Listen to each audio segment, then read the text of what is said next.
bir məsələ var ki, bu riyadan sayılmır.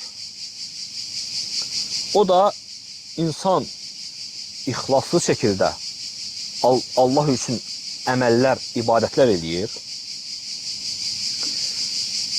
İnsanların sevgisini qazanır. Yəni Allah insanların qəlbinə onun sevgisini salır və insanlar başlayır onu tərifləməyə. Özü də istəmədən. Necə ki, bir kişi gəlir Peyğəmbər sallallahu əleyhi və səlləmin yanına. Deyir ki, ey Allahın elçisi, mən bir salih əməl eləyirəm və bununla insanlar məni tərifləyir. Peyğəmbər sallallahu əleyhi və səlləm buyurur ki, tilkə acru buşral mümin. Bu müminin tezləşdirilmiş müjdəsidir, mükafatıdır. Yəni bu dünyada tezləşdirilmiş, yəni bu dünyada verilmiş mükafatıdır. İnsanlar tərifləyir. Özü istəmir təriflənməyi. Təriflənmək üçün o əməlləri eləmir. Yalnız Allah üçün edir, ixlaslı şəkildə eləyir. Sadəcə insanlar,